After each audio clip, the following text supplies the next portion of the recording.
Hi, Ismail. How are you? Welcome back. Hi, Siddharth. Let me say it's a great pleasure and privilege being back on your show. The first time around I was here, I greatly enjoyed it. I hope the audience greatly enjoyed my insights. Very happy to be back. Yeah, likewise. I'm looking forward to your views on the Government of National Unity, along with AfriForum, what's been happening with US and South Africa, and lastly, the budget. So I'll start with the Government of National Unity. How do you see the GNU shaping South Africa's political future? Do you think it will lead to more stability or further divisions? Siddharth, let me start by saying I think South Africa stands at a critical period in our history. And when I say our history, our nascent 30, 35-year-old democracy is experiencing whirlwinds that have never been felt before. To answer your question, it's not the first time that we've had a government of national unity in South Africa. Indeed, you'd remember that in 1994, we had a government of national unity then as well. And that in 1994 actually was a government of national unity. What we have today is a grand coalition dubbed a government of national unity, simply for bettering the power sharing experience between 10 ideologically diverse political parties who have come together now to try and manage affairs together. And this is obviously because of the fact that the ANC has fallen below 50%, which in itself is unprecedented in South Africa's nascent democratic history. And so before I actually get into answering your question on whether or not this is going to be better for South Africa in terms of seeing improvements in some of the major challenges that we have, or whether it's going to not be progressive, but rather regressive, I think it's important for us to look at the facts on the table. As I said, we have a 10-party government of national unity. And this 10-party grand coalition is made up of very diverse political parties. You have the DA, who tend to be a proponent of the free market or market libertarianism. You have the ANC, who, as I mentioned previously, tend to be not an enemy of the free market, but you'd question whether they are, posturing as an enemy of the free market or not.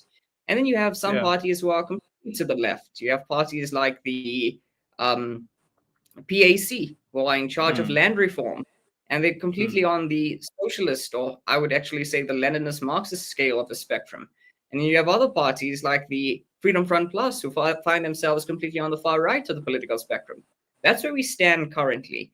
Now, another fact on the table, and it is a fact, it's not just my personal opinion about this, it is indeed a fact, that the government of national unity that emerged after the 2024 elections was certainly the single best option that was available for South Africa at the time. I mean, can you imagine, Siddharth, had we had an ANC coalition with the MK party and the EFF?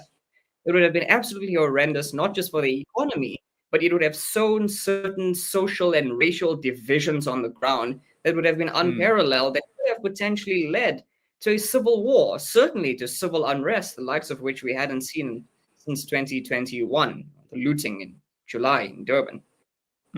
So that's where we are. That's where we are currently as a nation. Now, to answer your question on whether this GNU is going to be for the betterment of all South Africans, I think let's look at the facts on the table. Ask yourself, what progress has the government of national unity made in this almost 1 year since it came into existence?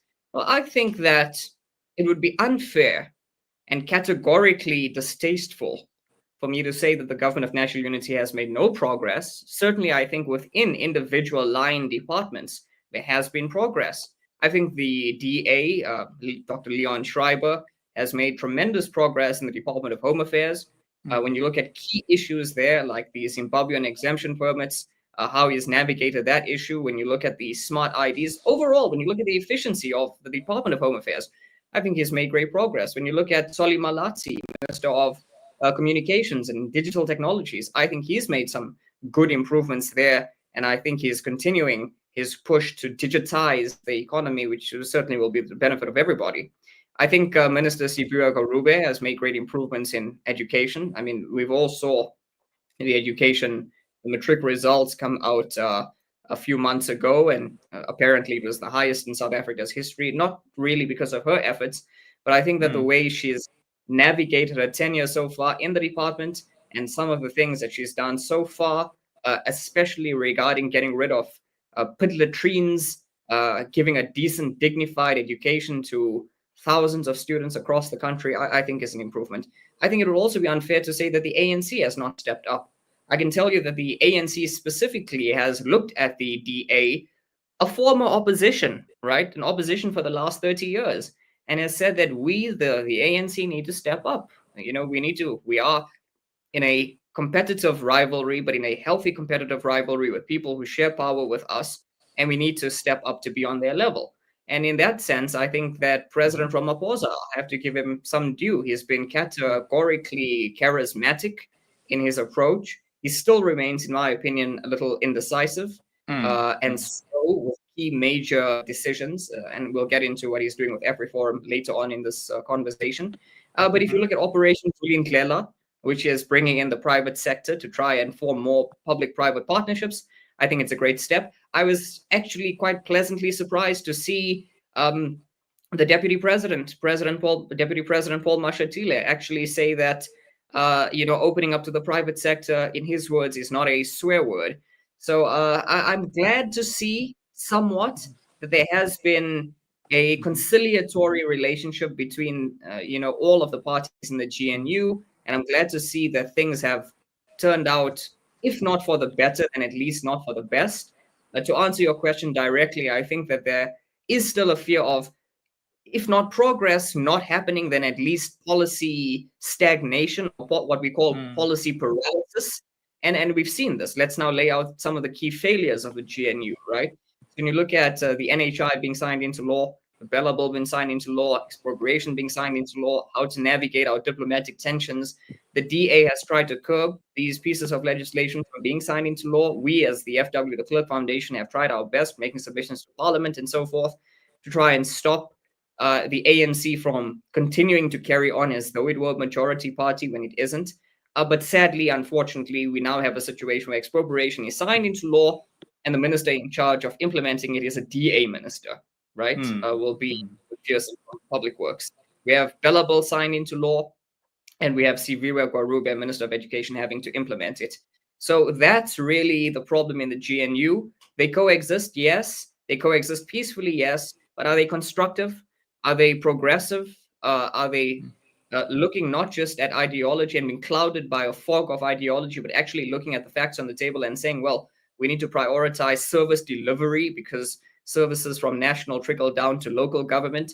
I don't think that's happened.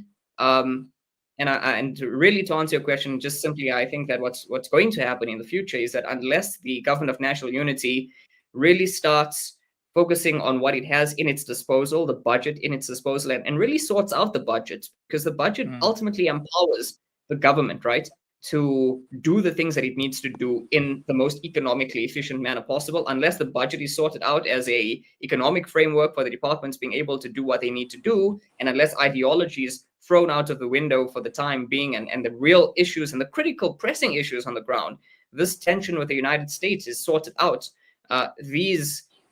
lack of basic essential services which contradict human rights, like, for instance, we did a survey the other day and we found that 21%, or at least less than 21%, of children in South Africa don't have access to adequate nutrition, right? We also found that 81% of grade 4 learners can't read for meaning, right? So unless these issues are sorted out, which is really the problems that people in South Africa care about the most, not ideology, the government of national unity will be a failure. And this all in light of what's left to be seen come 2027, when the ANC has its internal leadership race. And as you know, President Ramaphosa is barred from, being president of South Africa for a third term. Indeed, he can be president of the ANC for another term. But I think what will happen there is, with Paul Mashatile rising to the presidency, and with either Fikile Mbalula or Panyaza Lesufi rising to the deputy presidency, the entire fickle, fragile, delicate GNU balance that we have currently might be broken. So let's see what happens. Okay, what challenges do you foresee in maintaining unity among parties with conflicting ideologies within the GNU?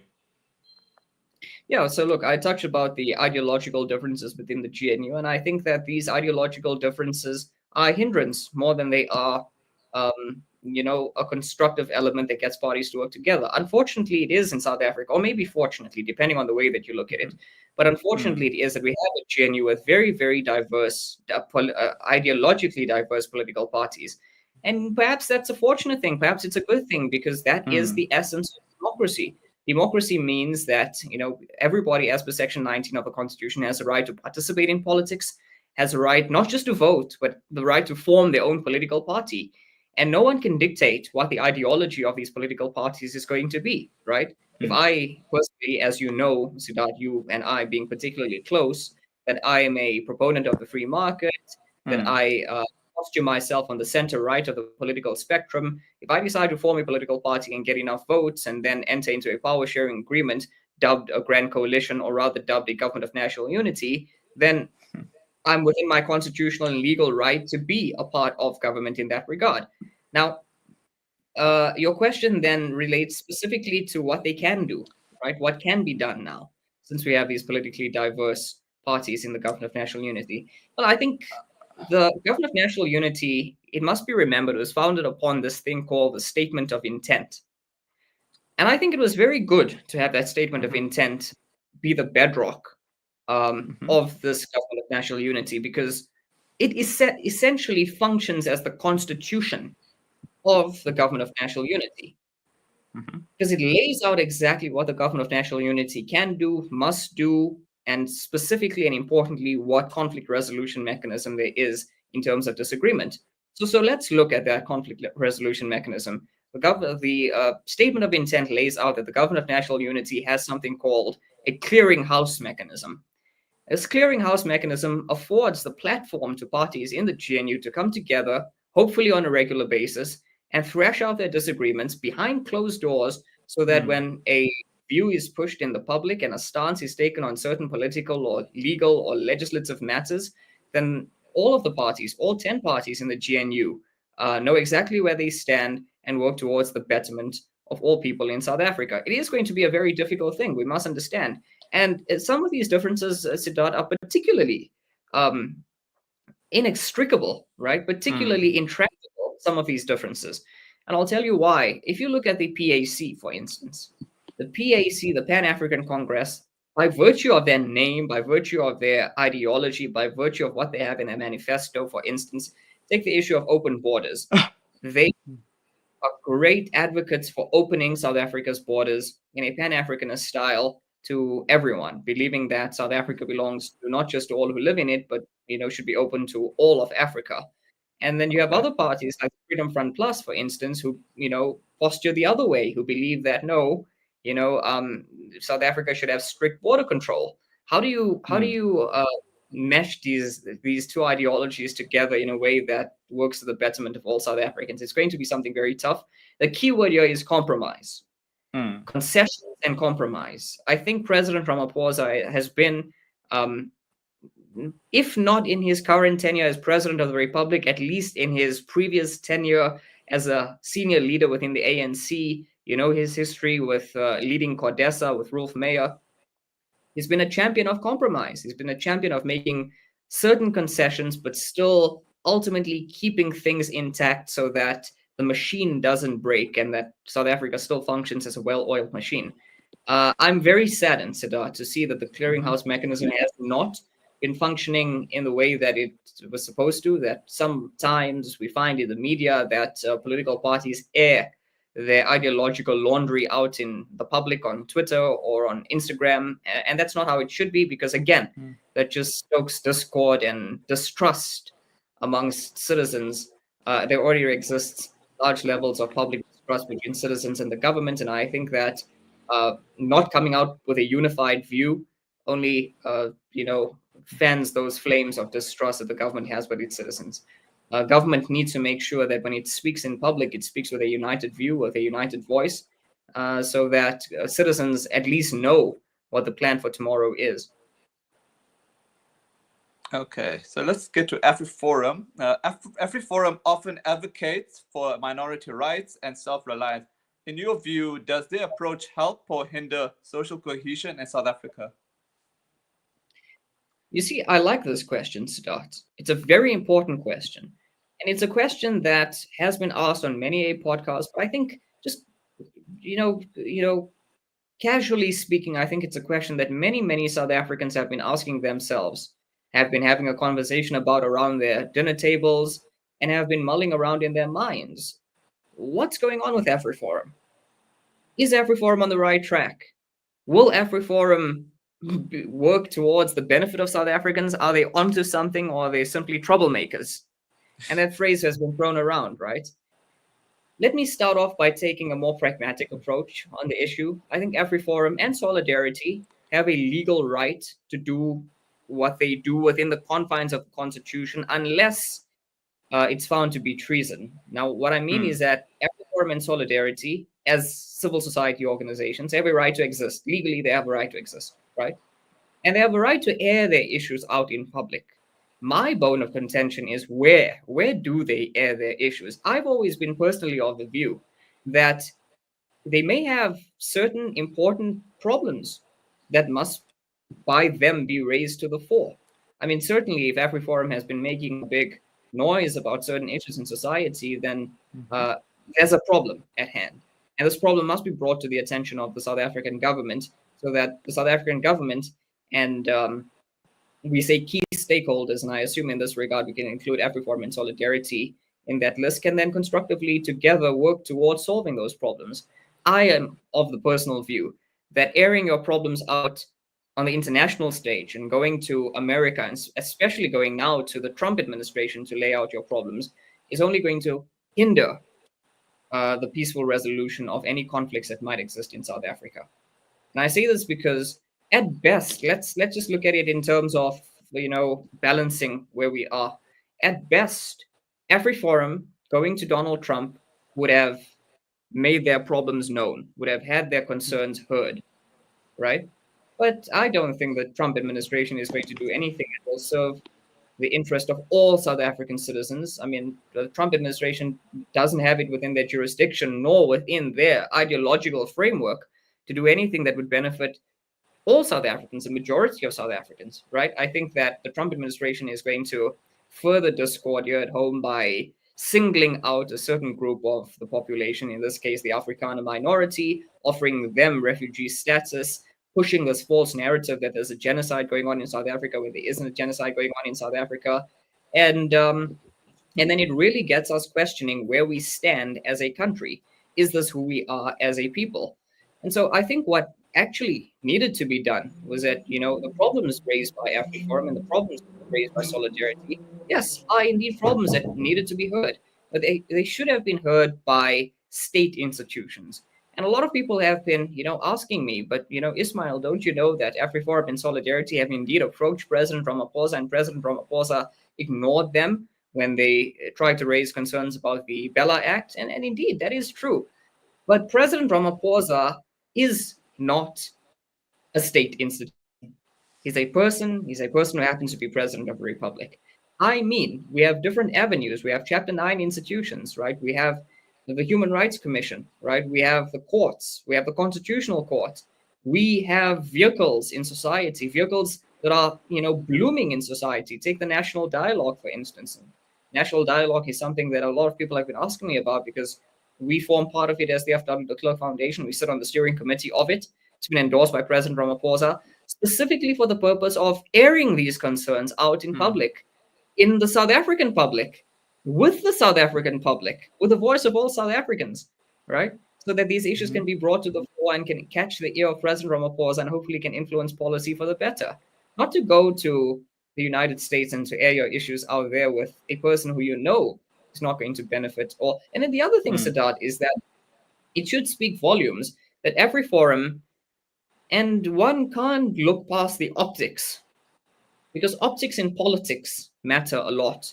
When you have 4 white Afrikaner men airing their problems as a minority to the President of the United States, well, it doesn't sit well with the majority of the population, no matter how right or wrong those problems are. And again, I don't want to, attack the integrity of anybody or detract from any of the core problems that AfriForum and Solidarity might be raising to the fore. If they have any issues, those issues should be laid out across the proper channels. It hasn't been done. And this is why I say, Siddharth, And I've been saying for quite a while now that AfriForum and Solidarity, apart from the real issues in society, which they've been speaking about, which certainly do exist, there have been certain issues that do exist. For instance, I do think that the South African government has centralized power far too much, that the centralization of power has been a cancer in society because it hasn't been working, that when you look at things like the Bella Act, that taking away power from school governing bodies and placing that power within the ambit of the Department of Basic Education would only serve to undermine individual rights, especially individual rights to education, individual rights for parents to choose an education in their language and culture, because there may be certain oversight when it comes to how the Department of Basic Education manages admission and language, and expropriation as well. I understand that there might be a concern about the uncertainty about how the Expropriation Act will be rolled out. I think the Expropriation Act has been a cloud that's been hanging over everybody's head since it came to the fore, and it's been in the public domain for quite a while. It's only been signed into law for I think 2 months now. But the Expropriation Act has been something that a lot of people have been worried about, and with good reason. I personally believe that the Expropriation Act is an attack on Section 25 of the Constitution on people's property rights, even though it isn't the land grab act that some would make it out to be, even though it isn't going to lead to wide-scale genocide or wide-scale land confiscation. But because AfriForum has wrapped up their problems in this rhetoric, which I consider misinformation and disinformation, the simple answer to your question is that no, AfriForum's actions are not going to help South Africa. AfriForum's actions only serve to hinder any progress which has been made in terms of social cohesion, in terms of unity, in terms of reconciliation, and have certainly caused great division in South Africa, especially among various races in South Africa. Okay, I think you might have answered actually my next question, but I'll ask it anyway, so do forgive me. How do you interpret AfriForum's legal actions and lobbying efforts? Are they a necessary check on government power or a barrier to transformation? The answer to your question lies within the question itself, because there's two parts of that question. You ask, how do AfriForum's recent actions, right, relate to their duties? AfriForum's legal actions. That's it. How do you interpret AfriForum's legal actions and lobbying efforts? Are they a necessary check on government power or a barrier to transformation? Yeah, but exactly the same. AfriForum's recent legal actions. And so when you look at the recent actions, actions by AfriForum, I think not to detract from AfriForum's legal obligation. Let me not even say legal obligation. Being a civil society organization, I think AfriForum has a civic duty to hold government to account. Let's not place them within the legal ambit for now. Let's place them on the same surface as all of us as citizens stand. Forget about AfriForum. Us as citizens, you and I, we have a constitutional right and a constitutional duty to hold government to account. When you look at the Constitution of South Africa, you see that the founding values of the Constitution call for a government that is open and transparent and accountable to its citizens. That it calls for a government that is founded on 3 building blocks of dignity and equality and a foray of freedoms afforded to all of its citizens. And so when there isn't a dignity, when you have kids young people who are unemployed without a job, when you have people living in squalor, in squatter camps, relying on social grants, there is no dignity in that. When you look at equality, when you look at the highest income inequality rates in the world in South Africa with a Gini coefficient of 0.63, there's no equality in South Africa on that level. We look at the freedoms that are supposed to be granted to us in terms of the Bill of Rights, and I think this is quite an apt time to have this conversation, being just a day after Human Rights Day. We find that a number of those rights that are supposed to be provided to citizens by the government, because we as citizens pay tax to the government for these certain rights and services to be provided to citizens, haven't been provided to citizens, then naturally and obviously we as citizens have to step up and have to hold government to account. When we find wasteful expenditure in government, when we find some of the highest levels of corruption in the world, when we have a society that's ranked as the 5th most dangerous in the world, then certainly we have a right, a constitutional right, to hold government to account. So AfriForum is well within its rights to hold government to account. But when I say the answer to your question lies in the question itself, I refer specifically to AfriForum's recent actions. AfriForum's recent actions are not just going to serve to hold government to account, but actually serve to be a disservice to the people of South Africa, because the reaction from government will be quite contrary to that which AfriForum expects. I think AfriForum expects that America places sanctions specifically on some ANC politicians or high-ranking officials, or that America lends its hand to the Afrikaner community to offer them refuge. But you must remember, Siddharth, that these recent actions by AfriForum then, are only going to test the hand of the ANC. And are going to test the hand of the ANC in the most malevolent way possible, where the ANC says, well, AfriForum must be singled out as a troublesome group in society, must be singled out as a treasonous group in society, undermining AfriForum's efforts, recent efforts. So, yes, their lobbying efforts, I think, were in vain, and in vain for the majority of South Africans. And I think their lobbying efforts are not going to help ordinary people on the ground like you and I. I mean, just imagine, Siddharth, if America places sanctions on the South African economy, not just white Afrikaners, but you and I will suffer as well. And I think, and we're going to get to the budget later on in this conversation, but I think from where I'm sitting, I can tell you, Siddharth, that the recent 1% VAT increase is, I think, stems specifically out of AfriForum's recent lobbying efforts. We've looked at how America, the actions by AfriForum has already hurt the South African economy, with America withdrawing US aid and PEPFAR, with AGOA, being at risk. AGOA is the African Growth and Opportunities Act, which benefits South Africa some $3 billion a year. If all of this is placed in jeopardy and the South African economy is placed in jeopardy, and the South African government then, as per its budget, shifts the fiscal responsibility to citizens by asking of citizens taxes, then you and I, our pockets are going to hurt. Not just white Afrikaners or not just black South Africans, but it's going to hurt everybody in South Africa. Okay. Yeah, sorry about that. I was trying to put my PC on charge. Okay, all right. Now we get on to the US and South Africa. How do you see the current state of US-South Africa relations, especially in light of recent geopolitical tensions? Well, there's no good way to answer this, because there's only a candid and frank way to answer this. A way that isn't wrapped up in nice rhetoric, but in simple, candid, frank truth.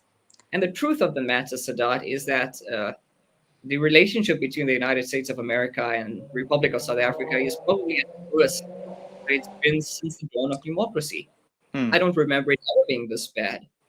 Yeah. And largely due to AfriForum's lobbying efforts, yes. But we can't just pin the blame on AfriForum, can we? No. We can't say that we're in the mess that we're in simply because of AfriForum and solidarity. I think the ANC government, not the Government of National Unity. The Government of National Unity is a recent experiment, this grand coalition that we have. But I think the African National Congress, specifically having been governing party of South Africa for the last 30 years, must bear a large portion of the blame. The diplomatic tensions that we have stem from a number of diplomatic blunders that were caused by the ANC. If you remember, if you think back, just think back recently, you'll note that there was the Lady R saga, where the American ambassador Ruben Brigetti accused the South African government of supplying arms and weapons to Russia, right? We've then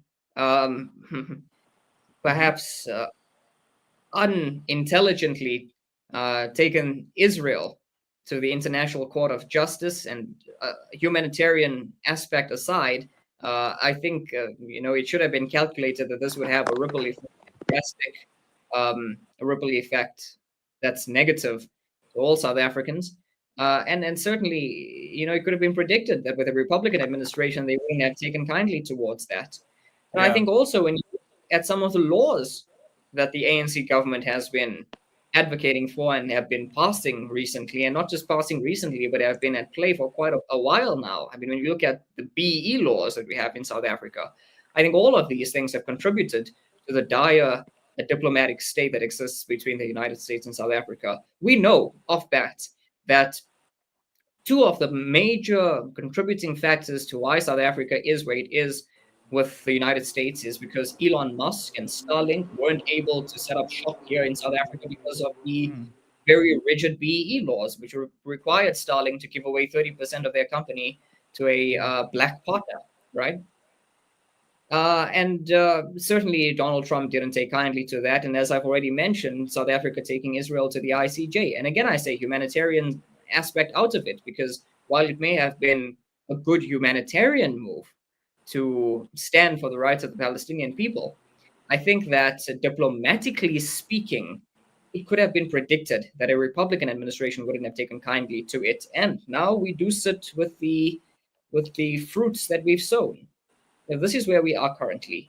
So the relationship between America and South Africa is probably at the worst that it's ever been.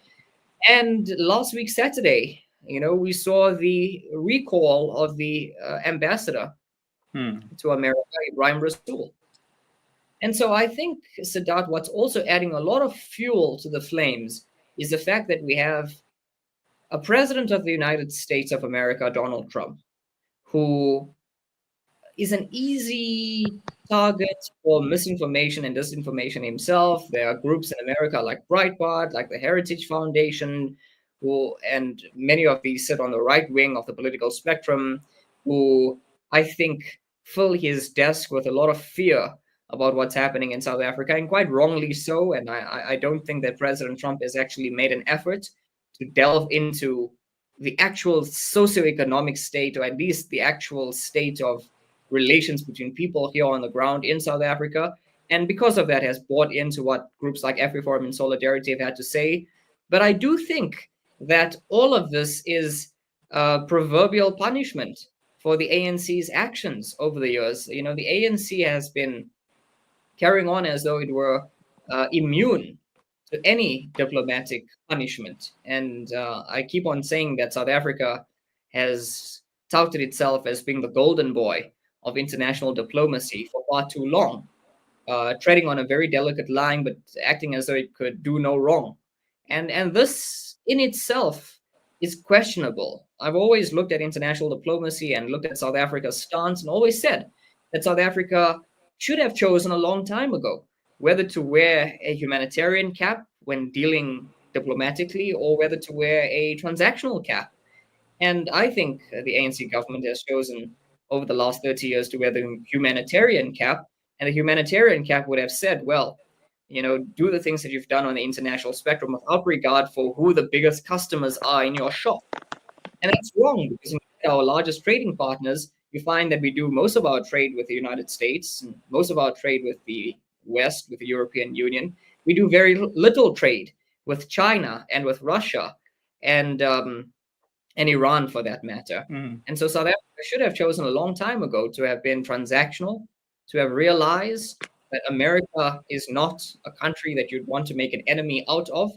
And it's not a country that you'd want to make an enemy out of simply because America is not just the most influential country economically, but diplomatically is probably the controller of most of the major global institutions.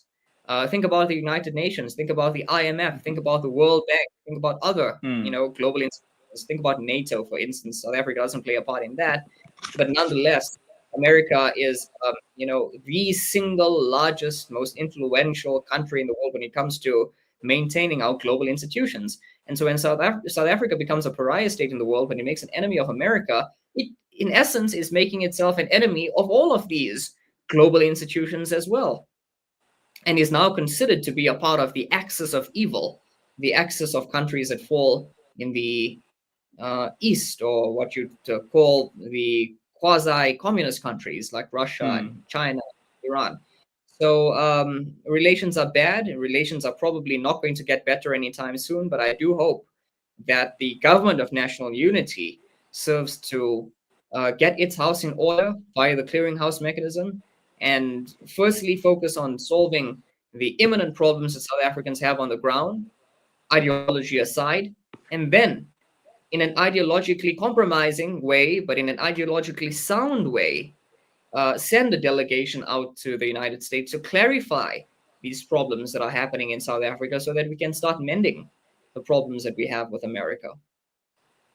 Do you think South Africa should align more closely with the US, or should it continue strengthening ties with BRICS nations? If so, why? Well, I think the answer to that is I've already laid it out in my previous question, but again, I want to say that we cannot make an enemy of America. And so when you say we have to choose between BRICS and America, in an ideal world, we'd like to be a friend of all and an enemy to none.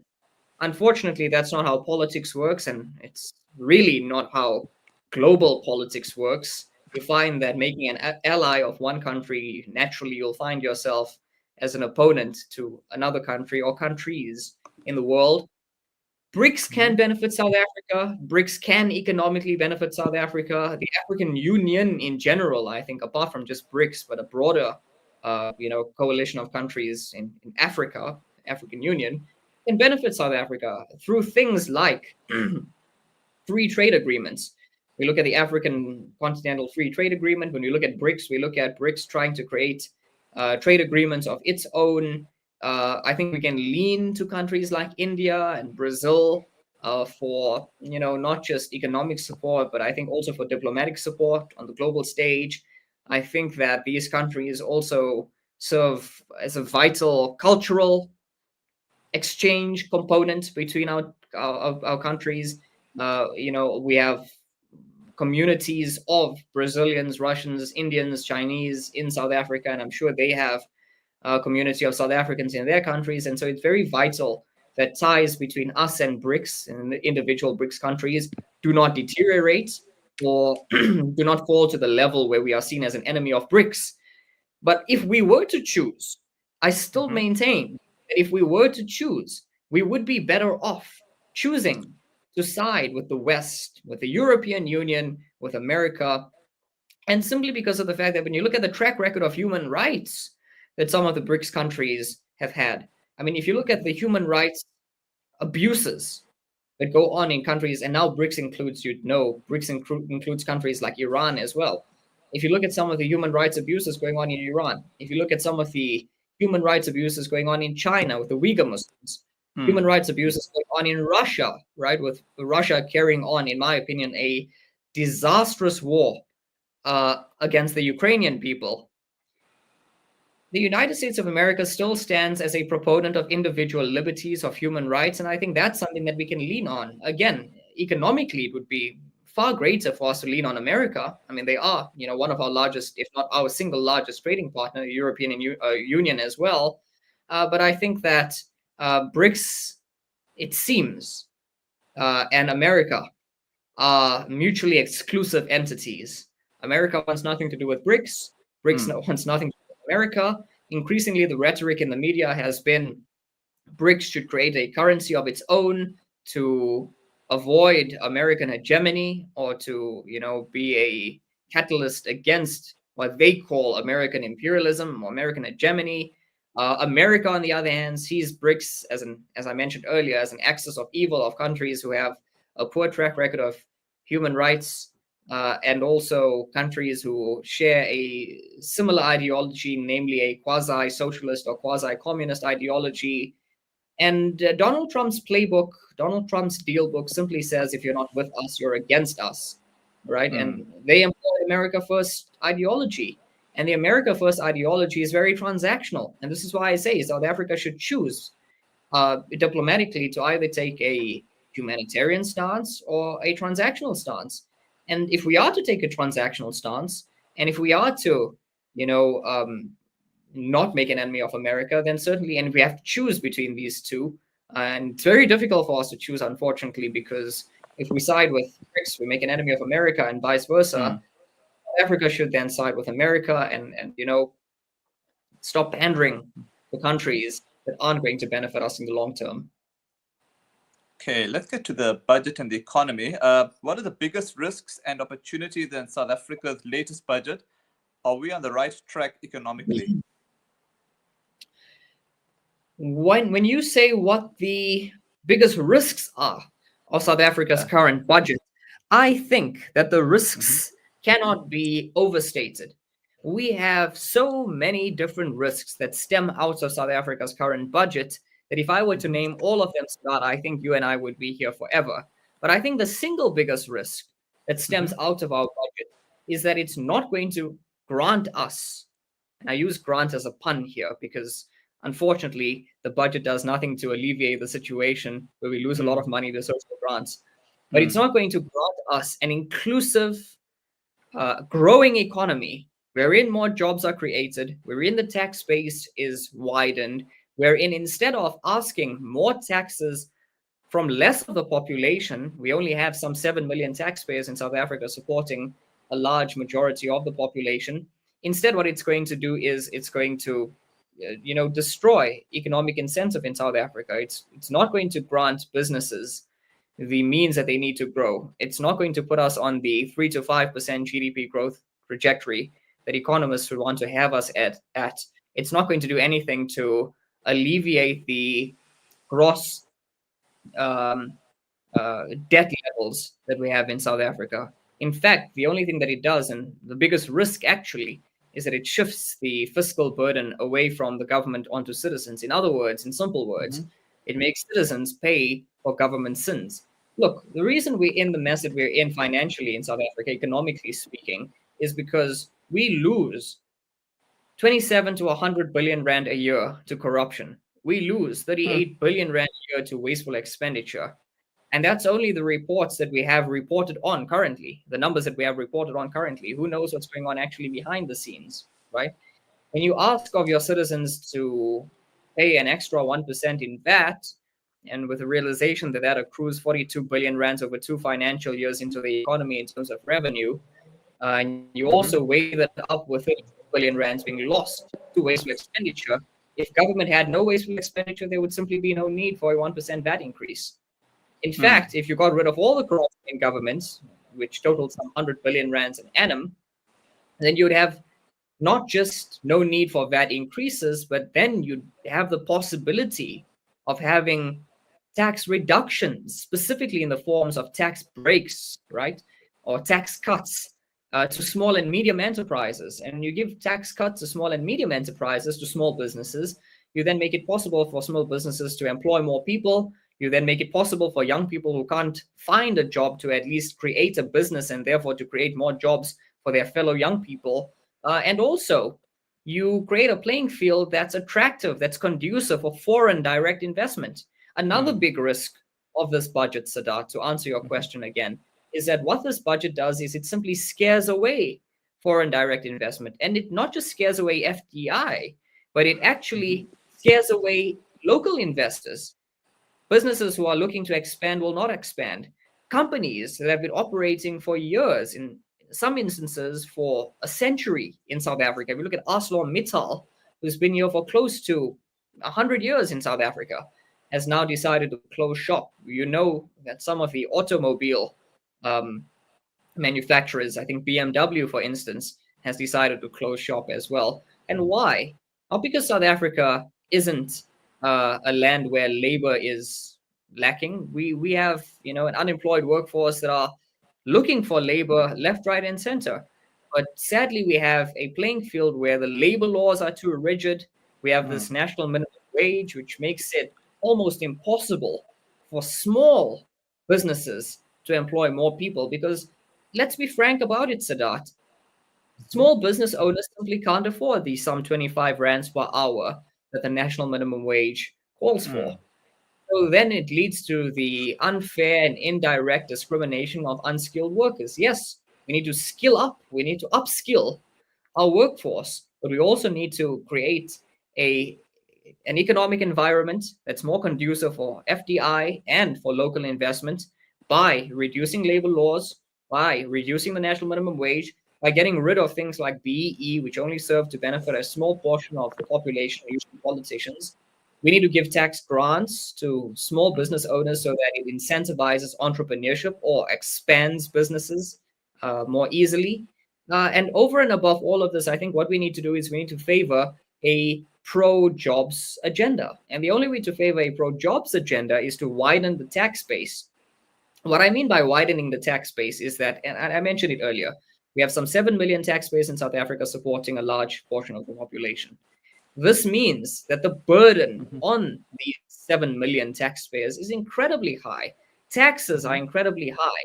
Taxes are not being put to fruition, are not being used in the most economically efficient manner possible because of the wasteful expenditure and because of the corruption. Instead, what you need to do is you need to charge less taxes, but to a larger portion of the population. In other words, get more people into work, right? How do you get more people into work besides the things that I've said? Is that you need to make sure that you're formalizing a large part of the economy. I mean, if you look at the taxi industry, for instance, Siddharth, you see that the taxi industry has been unregulated since the dawn of democracy, and that's where a large portion of taxes are being lost. Formalize the taxi industry, upskill your labor force, make it more easy for businesses to employ more people so that more people are being employed, more people have jobs. With jobs comes dignity, with jobs comes an income, with an income comes more purchasing power, with purchasing power comes a growing economy overall. I hope that's answered the question. I think you missed out the opportunities part. Like I was saying, what are the big risks and opportunities? Like so did you not see any opportunities in the latest budget, or you only saw only the negative side? Well, I maybe purposely left out that part, Siddharth, because about opportunities, when you look at the budget currently, when you look at how bad, how fraught, and fraught is both an Afrikaans and English word, by the way, but how fraught this budget is with this calculation of what will be in the best interest of the economy, it's hard to look past all of the bad things to find, to scrape out any silver glimmer, any silver lining in the budget. But there is something I think that has been proposed in the budget, and by the way, the budget hasn't been passed yet. It's only been tabled, so we don't know whether this budget is the final budget or whether this budget will still be amended. Personally, I hope that it's amended, and the government has until May, right, to pass this budget. We're still operating on last year's budget right up until May. But the silver lining that I personally have dug out of this budget is the 1 trillion rand that's going to be spent on infrastructure. And I think the 1 trillion rand is a good thing spent on infrastructure because when you look at the trends in communities recently, you find that a large number of people, especially young people, have been increasingly migrating away from rural areas into urban areas. But this being against the backdrop of there not being enough houses to accommodate all people in the urban areas. Cities don't simply have enough houses to accommodate everybody coming in from rural areas. And there are a number of ways that the government can go about to solve this problem. One aspect is that let's use, for instance, the Expropriation Act that we spoke on earlier. Let's use the Expropriation Act not to confiscate farms from white farmers, which isn't going to happen, but rather let's use this Expropriation Act to reclaim hijacked buildings from inner cities and convert that perhaps into student accommodation to accommodate the masses of people who are locating to cities. But when we speak about the trillion rand that will be used for infrastructure that's been laid out in the budget, I call it a silver lining because when you look at the value chain in society, when you look at the trillion rand rather, it's such a mind-boggling figure. It's hard to say. 1 trillion rand to be spent on infrastructure. I think it is going to stimulate the entire value chain because the 1 trillion rand in infrastructure ought to be used to create jobs, and these jobs then should be created, should stimulate the entire economy. But we must remember, Siddharth, that there's a risk to that as well. If the 1 trillion rand is going to be illicitly given out in the form of bad tenders that again only serve to favor a small portion of the population, then it can't be considered a silver lining. Then it's just going to be another dagger in our grave. Okay, many South Africans feel overtaxed while services are declining. How can the government rebuild public trust in its fiscal policies?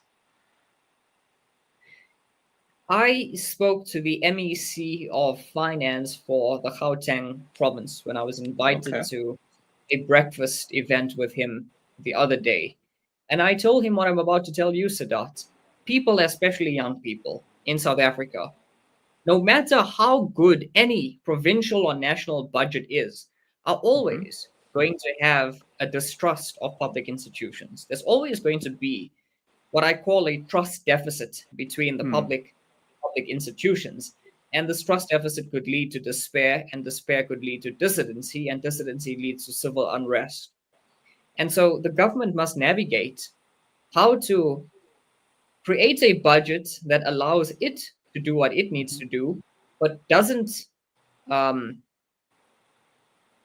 place the burden on citizens so much so that citizens feel the need to take up arms against the government.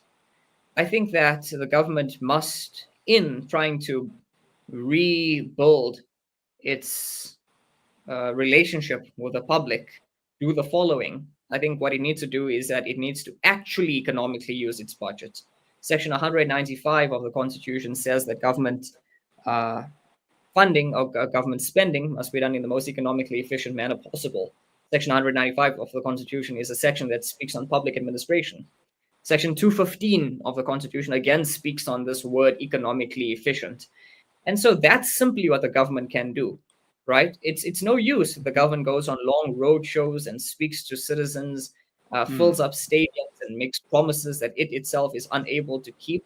Simply what needs to be done is that when the budget is allocated to various line departments, the budget then must trickle down to citizens. Line departments, so the various departments of government, must then actually use that budget and use it in the most economically efficient manner possible, which is what the Constitution demands, so that we see that in society, so that citizens actually feel these rights being realized through the taxpayer money that they pay.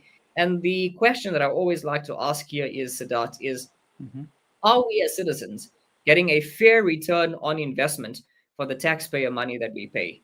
So let's put it frankly, when you pay your VAT, when you pay your income tax, and Siddharth, I consider you to be a very eloquent person and elegant person as well. So when you probably pay your super tax, your 45% super tax, do you see the result? Do you see the result of that in society? We have heard too many horror stories in South Africa of, members of SAPS, of the police service, who are complicit in crime themselves, yet we pay their salaries. Too many horror stories of nurses who don't give patients adequate health care when they need to. It's another horror story. We hear too many horror stories of teachers who, are not doing their job properly in teaching students what they need to be taught. And the results of that are seen in the facts and stats that I've mentioned earlier, when we spend the largest portion of our budget on education, and yet still we have some of the lowest literacy rates in the world. We have 81% of grade 4 learners unable to read for meaning. We're not seeing a return on investment for the taxpayer money that you and I are paying, right? And we are paying too much taxes. That's the fact. So government needs to use that money more economically, number one. And I think we as citizens need to hold government accountable. We pay 700 billion rand to the government for public servant wages. So that's teachers and doctors and policemen.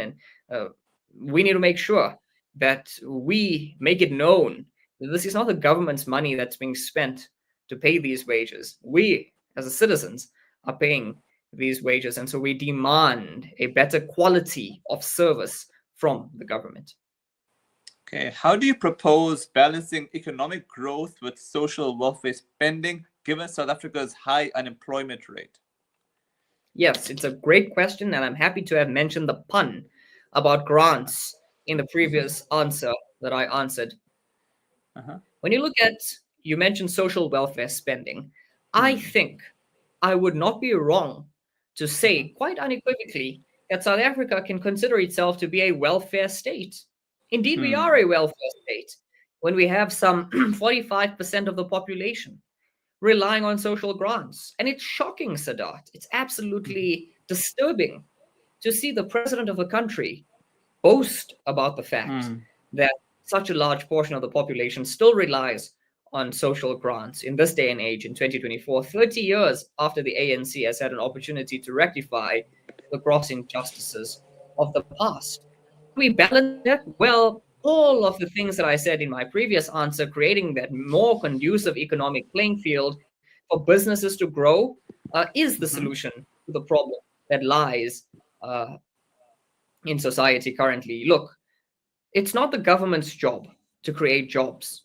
It's the government's job to create an economic playing field that's more conducive for businesses, particularly the private sector, to create jobs. And so, unless government realizes that giving out money in the form of charity, in the form of social grants, is not a way to fix the economy, but is simply going to keep citizens dependent. And with dependency comes an entitlement mentality, but dependent on the government forever, without actually giving them the means to grow economically, personally, individually, socially as well, through jobs. And jobs can only be created through all of the legislative reforms that I mentioned in my previous answer. Unless there's a realization on the part of government to do that, then South Africa will forever remain a welfare state as we are today. The real problem, the real problem, Siddharth, is that it's not an easy thing. It's not an easy task for any political party to campaign on the rhetoric of wanting to do away with social grants. I mean, I challenge you, Siddharth, if you were to use just a portion of your 45% taxpayer money to fund a political campaign of your own, premised on you trying to destroy social grants, I doubt you get a single seat in parliament. So this is where we are currently. We have fallen into the trap. We've fallen into the poverty cycle where the government, when I say the government, I refer to many of the parties in the government of national unity, specifically the ANC, let's be bold and candid about it, have made this promise of offering or even increasing social grants and then getting themselves into a position of power where they have to either keep up with their promises, and keeping up with their promises would mean shifting the burden onto citizens to pay for these social grants, but the social grants themselves can't be paid for because money is getting lost to corruption, or not giving out grants at all and fearing an uprising from citizens. It's a difficult position to be in. We need Milton Friedman style, capitalist style market reform in South Africa to solve the problem and to eventually get less people off the social grants. I must remind you, and I must remind all of your listeners, Siddharth, that no government in the world ever wants citizens to be on social grants forever. Social grants, at least in my opinion, are not a long-term solution to a problem. If the problem is widespread inequality and widespread poverty, then the solution is not social grants. Social grants may indeed be a band-aid, may indeed be a short-term fix to try and get some money in the pocket of citizens who need it urgently, but don't do anything to solve the long-term problem of poverty that can only be solved with a job and with a dignity that comes with a job. And so ultimately what needs to be done is that government must come to the realization that grants must be done away with in the long term and must be done away with while prioritizing market-style reforms. Okay, so finally, what key policy changes would you advocate for to create a more inclusive and prosperous South Africa? Well, I think I've laid out quite in detail all of the economic reforms. Sorry about that.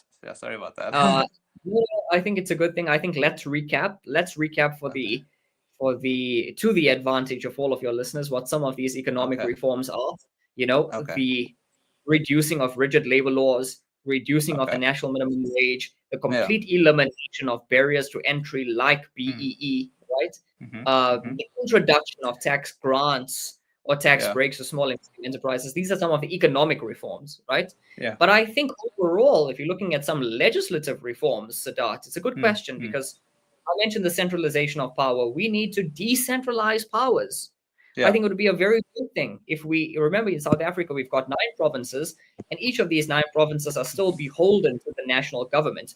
I think we should experiment in South Africa with a form of federalism to ask ourselves, how would a South Africa look if provinces were entitled to make laws of their own that would economically empower citizens residing in those provinces? And I'm referring specifically now to the Western Cape. If you look at the Western Cape and you compare it to Gauteng or to Mpumalanga or to KwaZulu-Natal, the Western Cape seems to be flourishing, right? Yeah. And flourishing not just because it manages its budget better than other provinces, but flourishing because of competent leadership within the Western Cape. And so I think the decentralization of power, or what we like to call in politics, the devolution of powers away from the national sphere of government into the provincial sphere of government would be something worth looking at. Currently, we still have key elements of society like the police, like the rails, like the ports that are controlled by national. And even if you go to the Western Cape, which, as I say, is still functioning better than the rest of South Africa, we find that the logistic problems there are dire. In fact, logistical problems in South Africa are so dire concerning the ports, for instance, that we lose R1 billion a day to poor infrastructure regarding our logistics. If we devolve power, if we decentralize power to the provincial sphere, we at least allow provincial governments to sort those problems out without hindering other provinces, number one, but also to do so in a manner that if a province is performing well, it's performing well in all aspects, including rails and ports and so forth. And then I think something else that we must do, Siddharth, we must remember when we speak about reform and legislative reform, South Africa has faced a number of legislative hurdles recently. Legislative hurdles in the form of laws being passed, laws being promulgated, or at least laws being advocated for, which go contrary to who we are as a democratic society. So we look at the NHI Act. The NHI Act will only serve to destroy the private sector, will lead to the potential is a key word here, will lead to the potential collapse of the private healthcare sector. And so reform in this regard would be, yes, to focus on placing less power, let me rephrase that, placing more power in the hands of private individuals and less power in the hands of the government. But I think all of this that I'm about to mention, or that I have mentioned rather, all of the things that I've mentioned really stem from how we elect people into positions of public power in the first place. Because when you look at how we elect people into office, into public office, we in South Africa still follow the proportional representation style of government. And the proportional, the PR system of government in itself was never meant to be a long-term solution to having democratic elections in 1994. Let me simplify that for you. So in 1994, South Africa undertook its first democratic election, and we had to scramble as a country on how we are going to elect people into parliament, into the national legislature, and into various provincial legislatures. And we decided that the best way to go about this would be to employ something called a proportional representation system of government. That means there's 200 seats in the National Assembly that are elected nationally and 200 seats that are elected regionally, making up 400 seats in the National Assembly generally.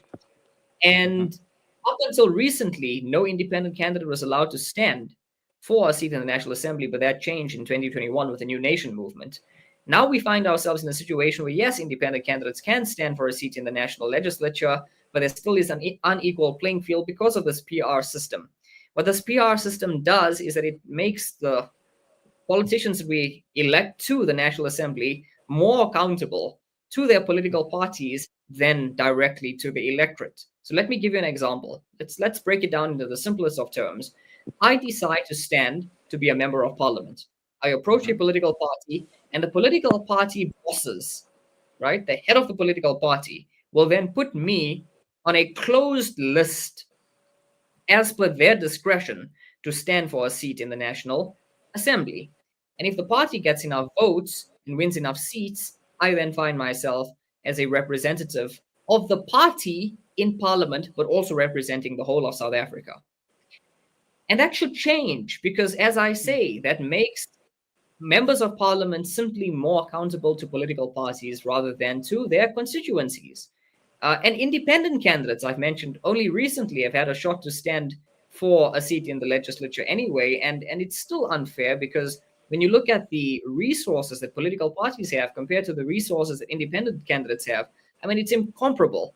And when you look at, for instance, the fact that independent candidates, if they win more than one seat in the National Assembly can still only take up a single seat in the National Assembly, whereas a political party can spread out its candidates across a number of seats in the National Assembly. It creates a very unequal playing field between independent candidates and political parties. So I think you have the idea now. I think you have the idea that the PR, the proportional representation system of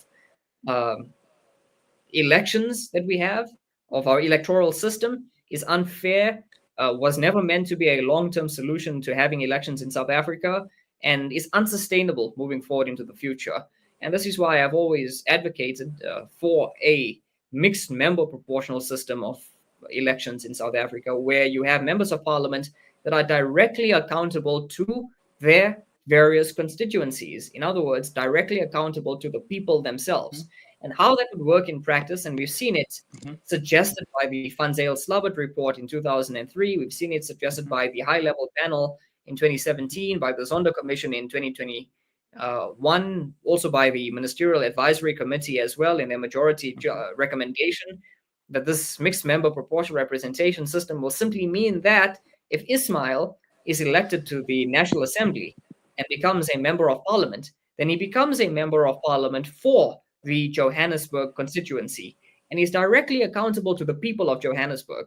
And that's a powerful thing, Siddharth, because it means that if I, as your member of parliament for Johannesburg, am not performing well, then the people of Johannesburg can directly recall me from my position, right? So that no political party can shield me from being recalled.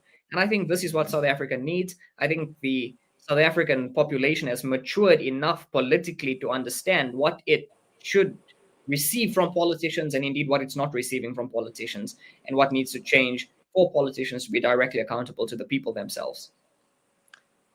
Well, I got to say that thanks so much for your time, and hope to catch up with you again in the future.